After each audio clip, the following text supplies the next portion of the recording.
All right, guys. What is going on? What is Gucci?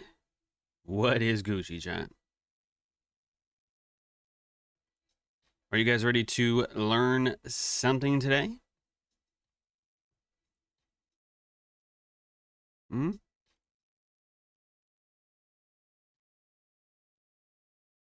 Man, I added some good music yesterday.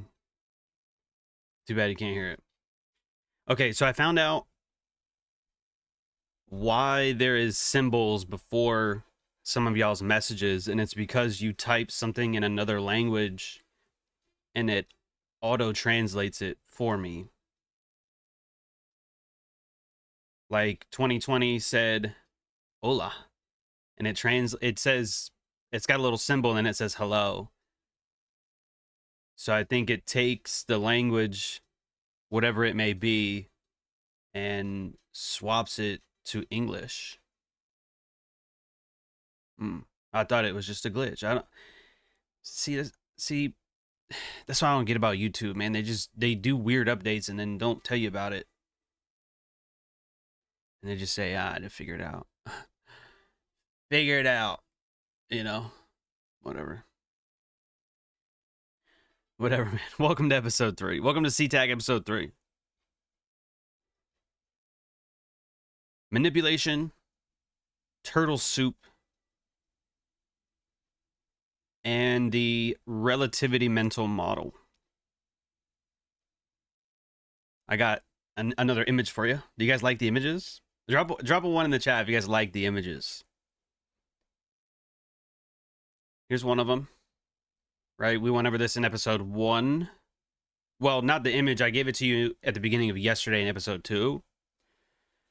But I did give you inefficiencies, right? Gaps and imbalances. And imbalances can become inverted. Every concept has an inversion. And gaps by themselves are great.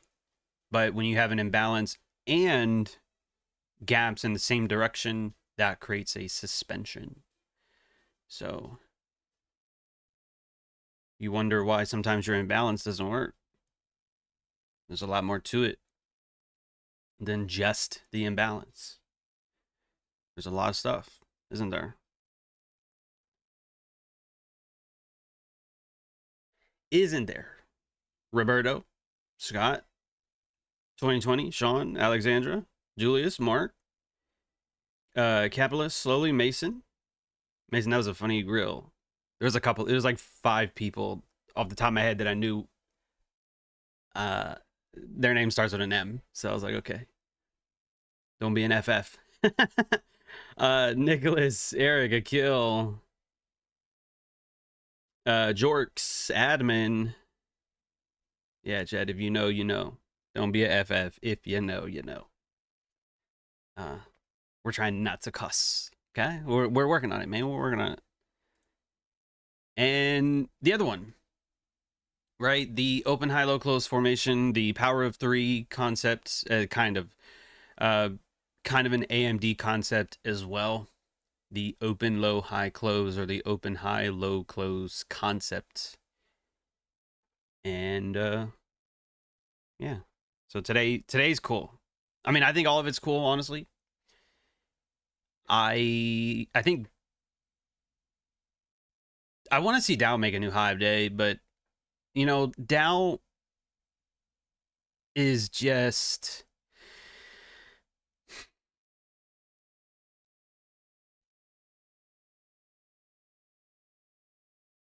the Dow is just not optimal. It's just not optimal.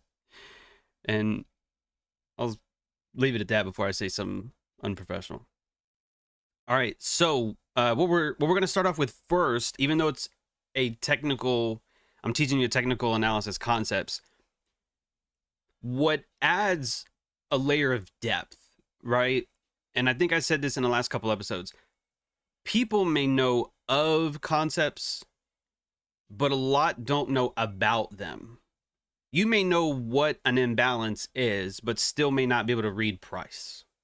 You know what I mean? You may know of something, but you don't know about them. You may know of your neighbor, but you don't know about them. You know? You may not have been inside their house. You may not have been, you know, to their job. Like you don't know who they are very much. You know their name, but that's really it, you know? So you know of them, but you don't know about them. And concepts are no different. That was fooling around as per usual. April Fools today. Yeah, thanks, Julius. Let me handle the jokes around here, okay? Let me handle the jokes, all right? I got this. We will not be fooling around today, though. This is a this is a serious topic. We're going to start off with a mental model, okay? We're going to start off with a mental model, and it's called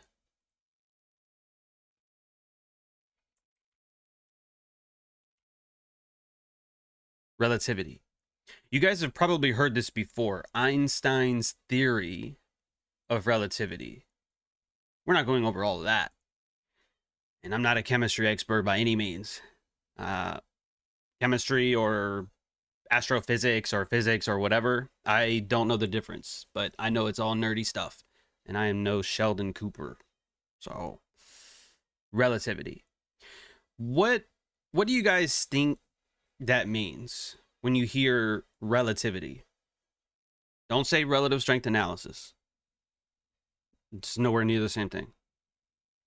What is your definition? Chat. SMS members. What do you think of when somebody says relativity? I'll give y'all a second to type that up.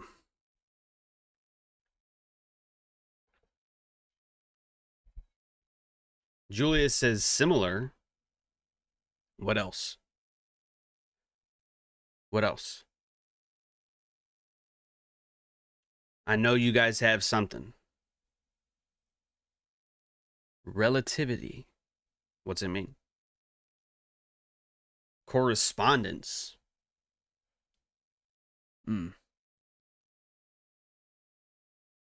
Nicholas says similarities and differences comparing to. Huh. Anybody else?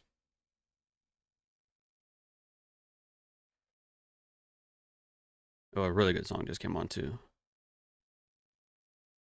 I really wish I could turn the volume up. All right. Okay, let's do this. I'm going to show you an image. Another one. And I want you to look at this for a minute. Can everybody see this? Okay. I want you to look at this image. See how we have a boat here? We've got a boat in the water. It's traveling somewhere. Who knows? We got a small fish below the boat. We've got a small fish a little bit behind the boat. We've got a big whale. No jokes today. We've got a big whale. We'll name her Bobby. This whale Bobby is over here. We've got a bird up here. And even though the boat is in the water, there's some buildings over here with some office people in it. Probably some floor traders up there. So now that you have this image, what do you think relativity means?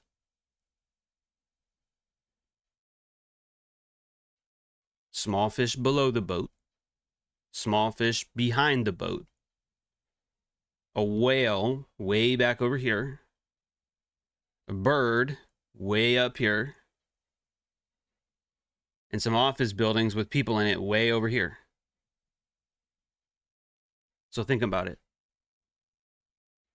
What would that mean for relativity?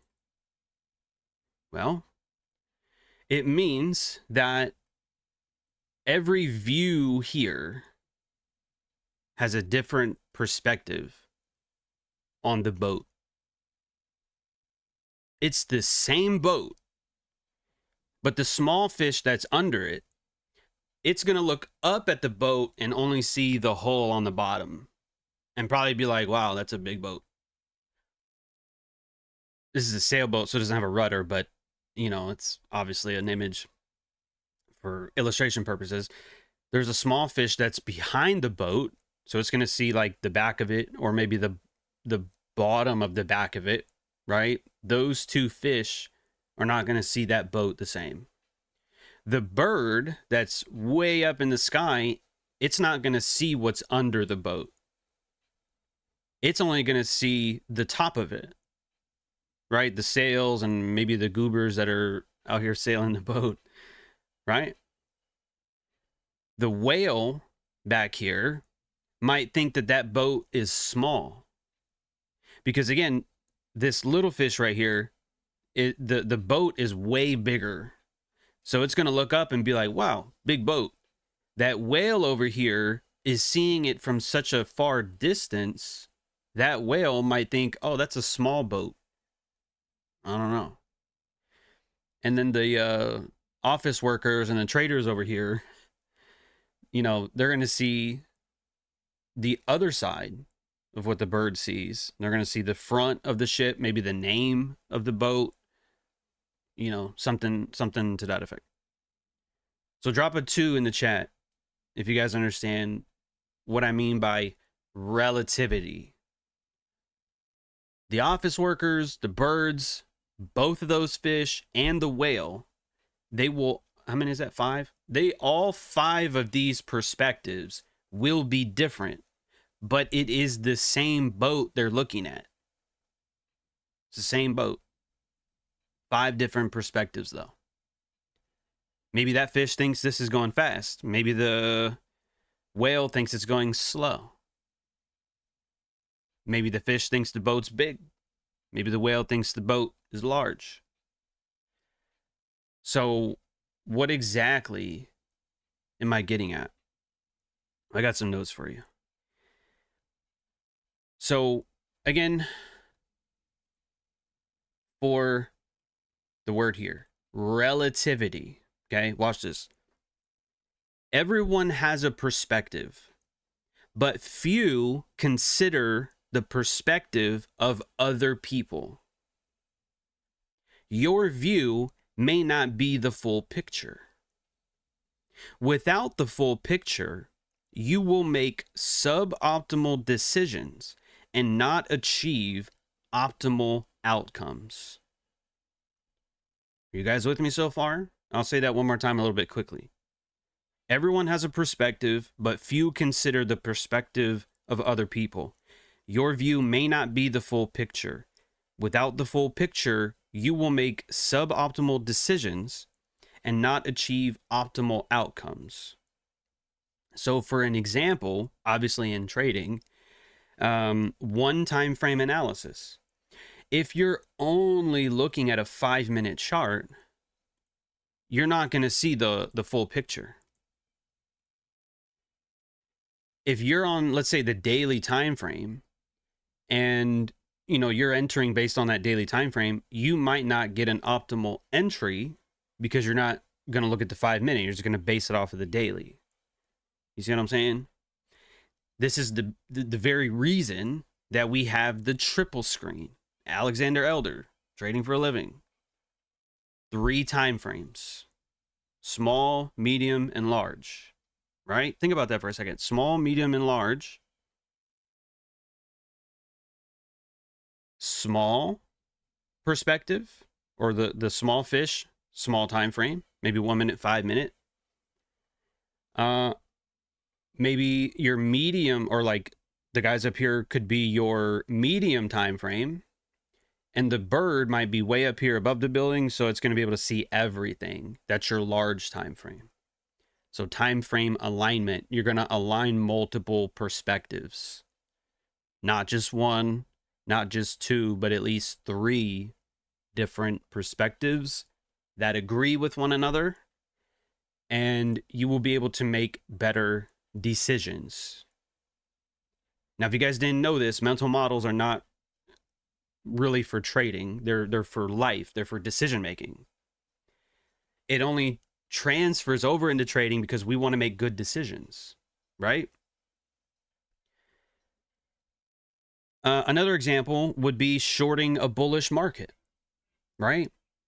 You might think that this market, I mean, I feel like it's fairly bullish, but it's Dow and I usually don't mess with it. But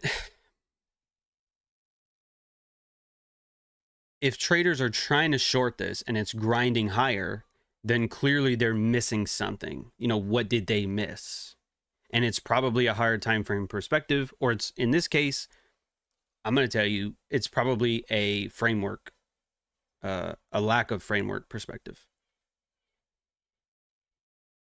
So to continue on with the notes, our view is one perspective, and there's always more that we can't see or choose to ignore.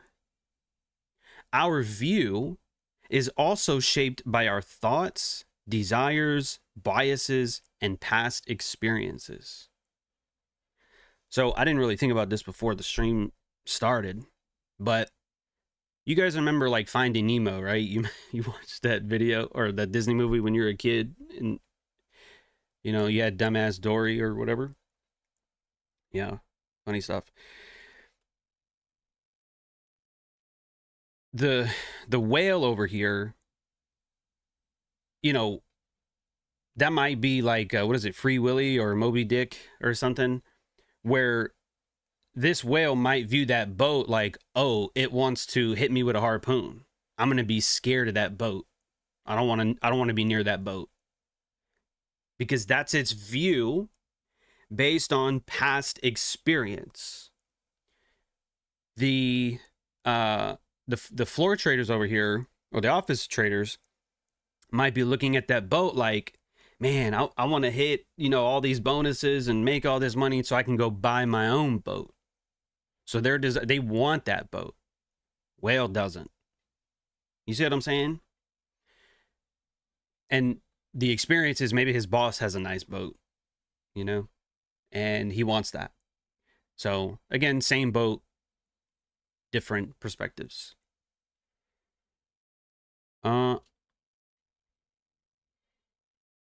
So there you go. I'll say this one more time really quickly in case you missed it. Our view is one perspective, and there's always more that we can't see or we choose to ignore. Our view is also shaped by our thoughts. That's what we think. Our desires. That's what we want. Biases. I'm not going to go over like a lot of that today, but you know, you might be one of those people that you get into trading and you think stocks are only bullish, and that's not the case. There's a lot of down days and there's a lot of up days too. Look at a chart. It's not permanently bullish, right? So that's a bias. Oh, stocks should only be bullish. Wrong. Okay?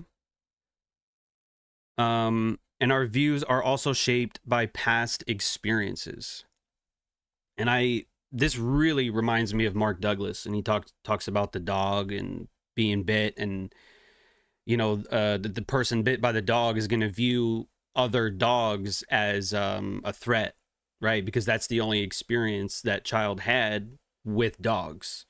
You know, in trading, it's no different. If we get into this, we think it's easy. We start taking trades, we get wrecked, you know, and that pain, that emotional damage, right, might be lingering around. We may not even want to trade Dow Jones anymore because maybe you blew a combine or lost an account or something on Dow Jones. So you don't want to trade it anymore because, you know, you've got that experience, right? But that's a bias. It's a brand new market. Every 1 minute candle that prints is a new market, you know?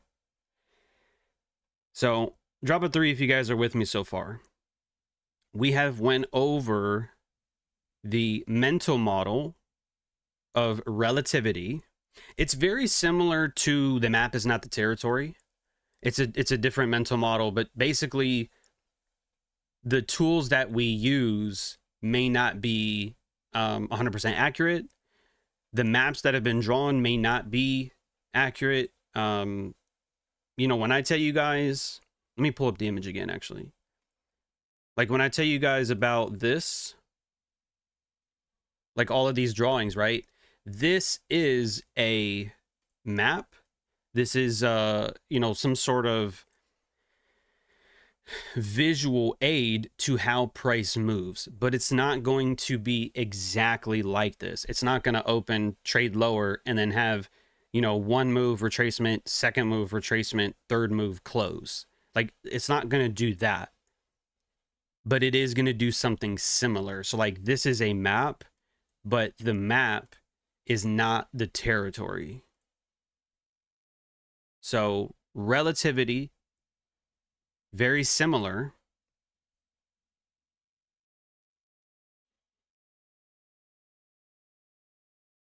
I lost it. I didn't put it in the right folder. Okay. So now with this image in your mind, you know, why am I rambling on about this? You will not understand liquidity. You will not understand manipulation if you do not understand that there is different perspectives on the market. And it really doesn't matter what size trading account you have, you're a fish, period. Okay? And who do you think the whale is going to be? It's not us. The whale, in trading at least, okay, is going to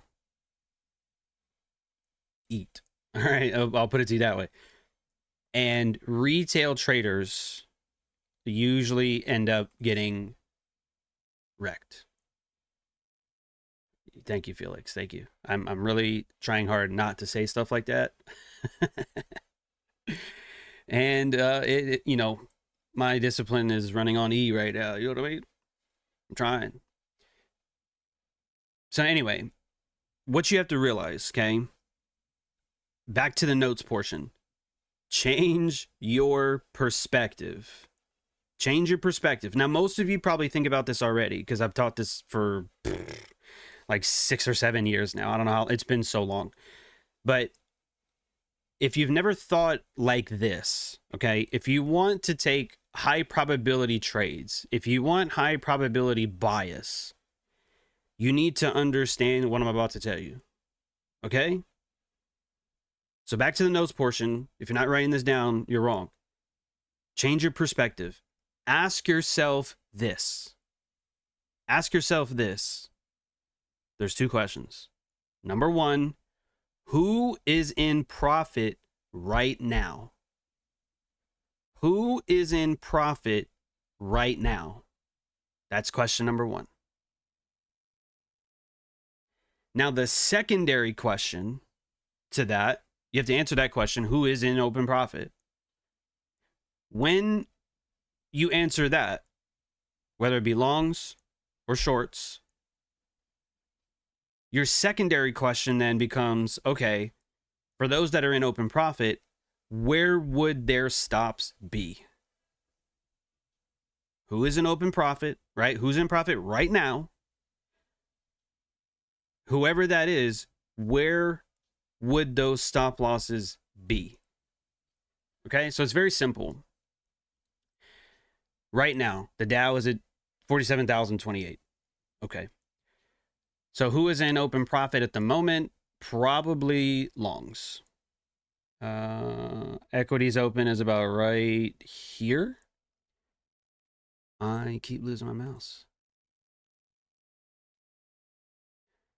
Equities open is right here. So we did get a dip below the open, if you remember the last couple of days, right? Buying below the open if it's bullish. I'm not long, but I know that the 830, we traded below it one more time, and now we're above the open, and it's a green day across the board. So right now, at this very moment, longs are in profit. Open profit, unrealized gains. So what that means is wherever their stop is, It's probably going to be at these lows. At this point, it's probably going to be right there at that low. And beyond that, it's going to be at these lows. So we have a cluster of lows here, distinctive low right here. And anybody that is aggressively trailing their stop, it's probably going to be here. Right at that low. That's like a distinctive, I mean, it could be like up here or even right here. I mean, orders are going to be everywhere. But the most obvious low or the most obvious equal lows, that is where liquidity is going to build. So when you understand that there's liquidity there, that's where the market is going to gravitate towards. You guys with me so far? Drop a 4 in the chat if you guys are with me so far. Who's in open profit? Where are their stop losses at? Now, just because you understand where stops are at or are currently building, do not make the mistake of, okay, you might have done that analysis at whatever time you get to the chart. For right now, it's 12:32 almost. That does not mean that immediately right now, this very minute, we're going to start trading lower to that. Or we're just going to rip all the way down and beeline it straight to those lows. That's not what that means. Okay? The markets are slow. They are methodical. And things take time. Consolidations occur to generate liquidity. We're back at our note-taking portion if you guys didn't see that by now. Markets consolidate to build liquidity, to generate liquidity, to then take it the other direction. In this case, and again, we may not do this today. Timing is a big factor, and relative strength is too, and Dow's the weakest today, so it's probably not the greatest example. But in this case, what I would expect is for us to trade higher, right? Expansion higher, expansion lower, right? Form a reversal. After that, I would be looking for shorts to then take it down to that. See what I'm saying? Like, that's what I would expect. But of course, like, time has to, timing is a factor, and there's some other stuff on this chart too that I really haven't gone over, but you do see that we have a previous week high up here too. So we may not just rip lower from here. We may not even, trade up here to roll over. We could just consolidate all day long. But the lesson still stands. The markets generate liquidity to build it, and they're going to come back for it later. All right. So I'm trying to think of a good example. I think one of you shared this with me earlier. Oh yeah, that was from London. Yeah. Okay. Again, I'm not going to go over market maker models with you just yet, but just to give you an example, the markets consolidate to generate liquidity. So you see this right here? That's a consolidation. It's not going anywhere. It's not trending, right? This is, right? That is expansion higher, but this portion of all of this, we have low resistance highs or equal highs, if you view it that way. And anybody, right? What did I tell you a minute ago? Who is in open profit? Where would their stops be? So with expansion all the way from 9:30, right, through 1 a.m. through, I think London opens like right here, right? So on this move higher, who is in open profit? That would be longs. Anybody who has been long at any point is in unrealized gains higher. So where would their stops be? You're going to have a low right there just prior to that move. That might be an important low, and then probably down here. Okay.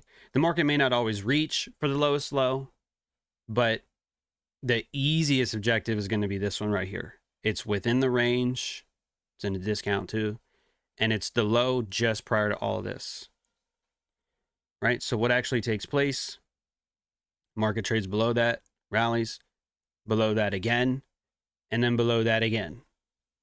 So this, even though it's like 3 lows, this right here is basically a turtle soup. So this right here is manipulation. We get expansion lower, met with expansion higher. That is a reversal signature. Next retracement. What do we go over in episode 1? Whenever you have an imbalance, which is here, you have a gap, so you can include that. See that? On this move lower, who's in open profit? On something like that, who's in open profit? Shorts. Anybody who's short is in open profit. So where do their stops go? Right here at these highs and up here. So you can see market trades higher, imbalance, runs right up there to that pool of liquidity here. See that? So this is manipulation. This, it can also be manipulation, but every set of equal highs or equal lows is not always going to be a reversal. But these are good for exiting the market, because smart money bullies out traders, okay? Or the algorithm will take price lower, okay? Reference points, time and price. And get traders out to then take it to the opposite pool of liquidity. So does everybody understand? Drop a 5 in the chat if you understand. Orders are built around consolidations. Orders are built around equal highs as well as equal lows and also distinctive lows. Lows or highs within a range. Trailing stops. Okay? Trailing stops. That means traders may have had stops at the equal highs. When we have these highs and then the market makes a lower low, they may take that stop loss where they had it and drag it to the most recent high. And then they get stopped out when the market goes higher. So they, they had open profit, and then the market came back and cut a lot of that profit. Right? So that's what smart money accumulates below old lows, reaccumulates, distributes. So smart money is buying on the way down and selling on the way up. The biggest lesson that I had to learn about stuff like this is you have to think about who has the most money, and it's not you. It's not me. It's not any of us. Smart money, okay? And you'll learn this too when we actually sit down and talk about market maker models. Smart money is accumulating, and then distributing. So they're buying on the way lower and lower and lower and lower. They can suffer that drawdown. You can't. Okay? They have the means and the money to do so. We do not. Especially if you're trading futures like NQ or even the micros. You may not have the funds to do that. You may not have the margin to do that. And even if you did, the moment you get it wrong and it becomes too much, and this just keeps going lower and lower because you mistimed it, you're cooked. So smart money has the ability to Christmas tree. We do not. And what we are looking to do is not, again, trade every retracement. We're trying to get in sync with the delivery to opposing liquidity. Okay? Some of the best trades that you'll ever take are on the way to opposing liquidity. Period. Point blank. I've shown it a lot over the years. There's nothing better than that. There's nothing better than trading to opposing liquidity. I was hoping Dow would get some movement on the live stream, but it is refusing to cooperate. That's fine. But this is what I'm talking about. What I'm referring to when I say opposing liquidity, that means opposite. So if we have lows that were swept, right? Lows that were taken, that's manipulation. So the opposite side, right? What is opposing to that? That's going to be liquidity up here. Liquidity at the lows taken. Liquidity at the highs left open.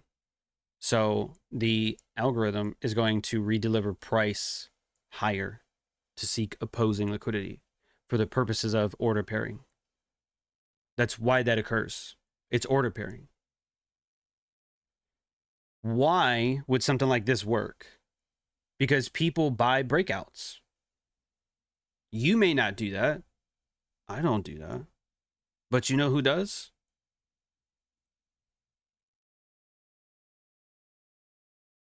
Other people. Don't forget this. You and I may want to trade a specific way. Smart money concepts, whatever. But that may be one particular view of the market. But there are still other perspectives. You know, people like trading orb, opening range breakout. People, they put, you know, buy stops at highs to try and catch the market going higher on a breakout. So who is willing to buy that? Other people, because that is their perspective. Their perspective is, well, the market's going higher. We're in a trending environment. And then bang, those highs get taken and they buy it. And now the market rips lower to bully them out. Burn their account. Or tag their stop loss at that low or something. That high, right? Okay, you want to buy that breakout? Boom. Wrecked. So that's why this works. We are looking at what other people are doing. We're looking at other people's perspective and seeing, okay, where's the market likely to go based on that? So I think I pretty much covered everything. I'll say this in closing though, just to make sure that I get it all out here. Change your perspective. Ask yourself this: who is an open profit right now? You figure that out, and then you ask yourself, where would those stop losses be? Orders build at consolidations right here. There's going to be buy stops above highs. There's going to be sell stops below lows. When the sell stops, you know, get triggered and the market does go lower after that, yeah, that breakout might work in that case. But there is still buy stops here from breakout traders. And anybody who is short will have a stop loss in the form of a buy stop at internal range highs and those highs as well. So that's why there's so many buy stops there. Shorts, stop losses, and breakout traders putting their buy stops there. The market will get delivered to those pools of liquidity, meaning who's in open profit, where their stops, that's where the market's going to go.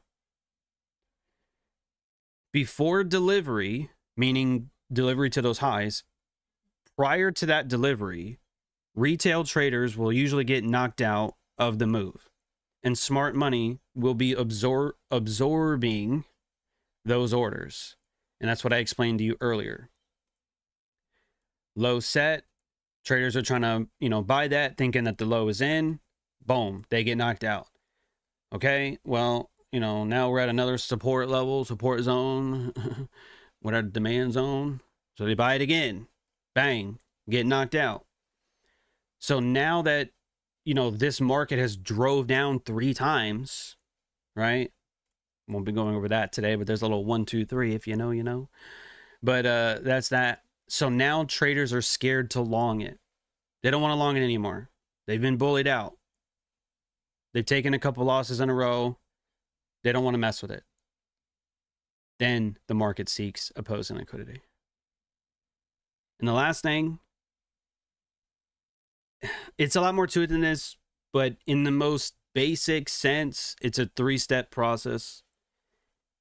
Generate liquidity, manipulation, seek opposing liquidity. It's very simple. I promise you, though, there's more to it than that. But the basis, again, I'll share it with you. 3-step process. Number 1, generate liquidity. Number 2, manipulation. Number 3, seek opposing liquidity. Generate liquidity, manipulation, seek opposing liquidity. See what I'm saying? It's a 3-step process.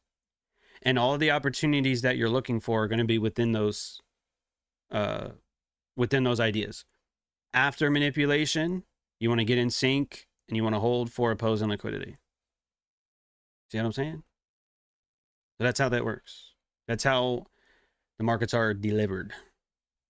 Okay? And yeah. So the very last thing we have to do is turtle soup. And then that'll be it for today. So why didn't we make the second distribution? We did. Manipulation, low risk short, or low risk buy, sorry. First leg, and then this actually would be the second leg. So the second leg just may not always get to a discount. In this case, it didn't. But that's a good question, Eric. Okay, so turtle soup. Let's do this real quick, and then we shall be done.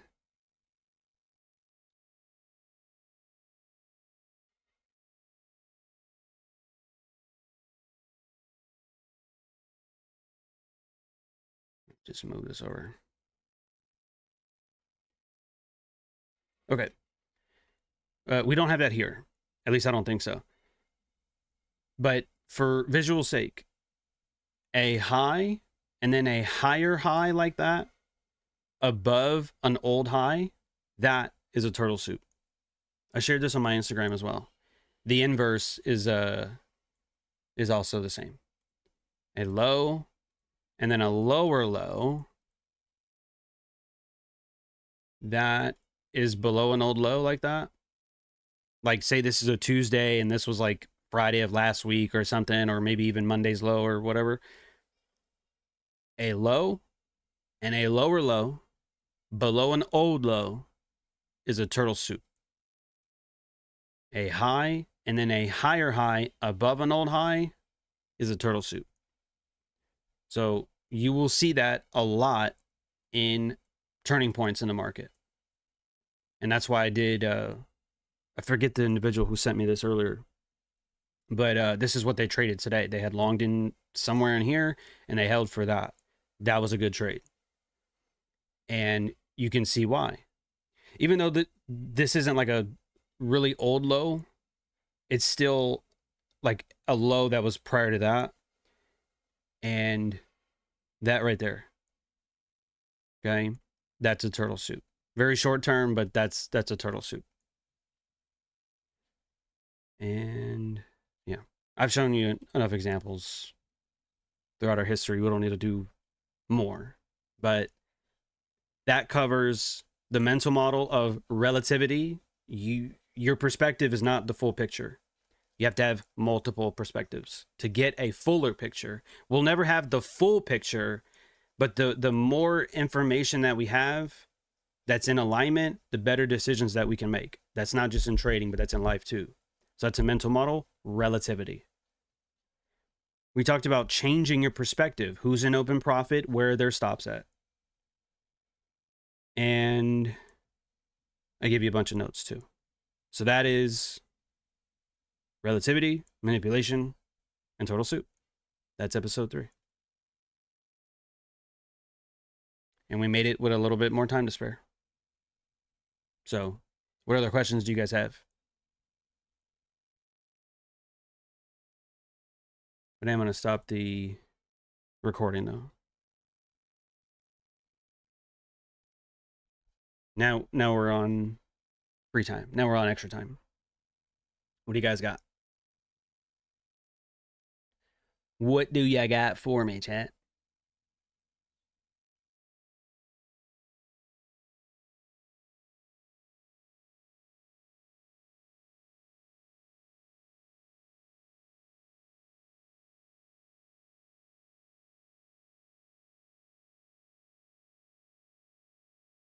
So this has been uneventful. I'm going to check down one more time. Yeah, this has been uneventful.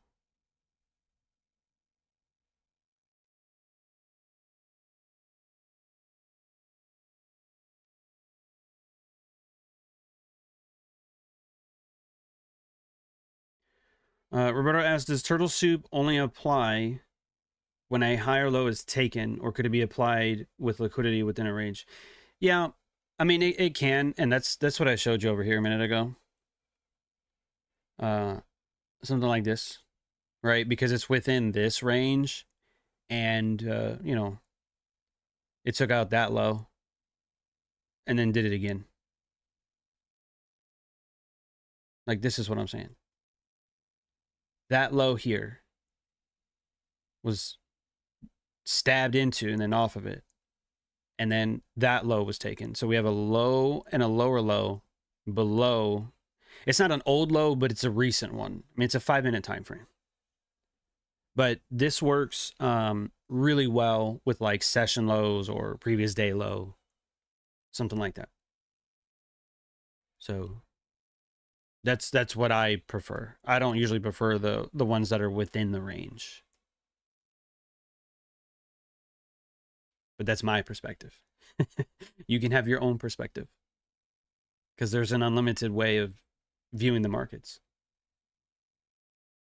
So, all right, well, that's our only question for today. Then that is going to be it.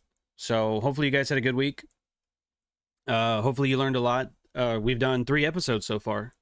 Talked about inefficiencies. We talked about, I think yesterday was the open, high, low, close, P.3 AMD. And then today we talked about manipulation, turtle soup, and the mental model of relativity. Because again, you don't just want to know of concepts or of frameworks. You want to know about them. The market should do this because of this, or the market should do that because of that. If you can't answer those questions, if you can't frame a one-sided market, you're not trading high probability setups. Okay? That's why having, like, let's say an entry model, for example. I'll give you one more little juice today. Okay? Most people know this already. But something like this, okay? A mitigation model, for example. Low, high, lower low, usually like a turtle soup scenario would be that. And the high, like the last up candle here, or the last series of up candles, it gets traded through and then back into it to go higher. That's a mitigation, and that's an entry model right here. But the problem with entry models is you're going to try and take whatever that may be and try to apply it everywhere, and that may not work. It ain't going to work there or down here or here or here or here. It's not like, you know, a cookie cutter thing. It doesn't work like that. The mitigation will work wonders in very specific scenarios. Otherwise, it's not going to work. Take this, for example. You might think this, oh, well, that's a high, low, higher high, and we trade through it. Okay. So these down candles right here, right? Well, then the market should have traded into that to go lower, but it didn't do that, did it? It went higher instead. That's why, and I said this on my Twitter a couple hours ago. The reason that we have mental models. Oh, that's what I forgot to put in the recording. Oh, I feel like I don't feel great about it. Mental Models by Shane Parrish. Okay. These mental models, right? We have them because they call this phenomenon the man with a hammer fallacy, or the man with a hammer tendency. If you have a hammer, everything to you is going to look like a nail. You don't have one method of thinking that applies to everything. That doesn't work out. That doesn't work. There are other tools that you need. So my statement on Twitter was, you can have a mechanical model, and there's nothing wrong with that by itself. Like a mitigation as an example. You can have that mitigation, but I promise you, if you take every single mitigation, you are going to get it wrong a lot. Because the formation only is not the full picture. It's not the full scope. You see what I'm saying?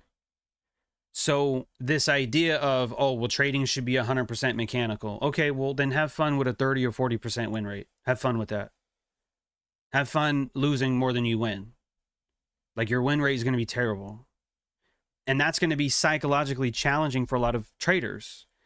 And they're not going to learn, well, it works sometimes and doesn't work other times, but, you know, well, as long as I manage my risk, I'll be cool.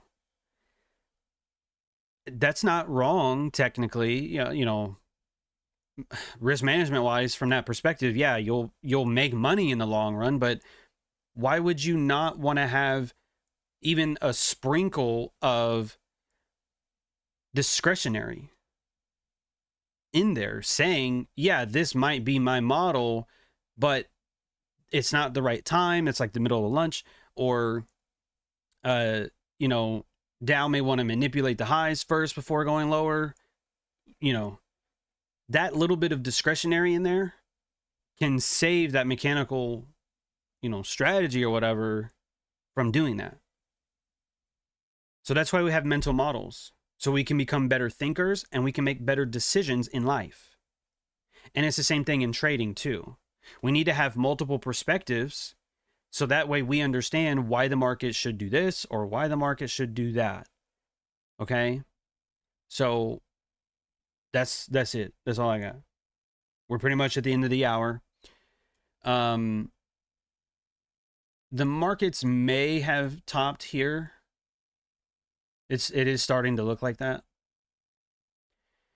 And Dow is the one who has not cleared that high. We couldn't even make a new high of day here.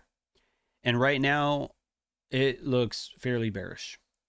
So study that the rest of today. There's only 2 hours left in the day. See if they don't come back for these lows. If not, I don't know. I like today specifically, it's the first day of the month. It's April Fool's. It's the middle of the week. This doesn't look great. Like this does not look like a primary market condition that I would want to trade in. But I do my best to teach with live price, and that's about the extent of what I have for you today as far as what to look at. Those lows seem suspect after this rally today. If you even want to call that a rally. It just looks like a sympathetic catch up, but it couldn't even catch up. And that's a good point too, Mason. Yesterday was a large range day. Yeah. So that's what I'm gonna leave you with, man. Relativity, manipulation, and turtle soup. So y'all be good, be blessed. We'll be here on Friday for the next member only live stream. I'll put out a market review tomorrow on Thursday for the SMS members.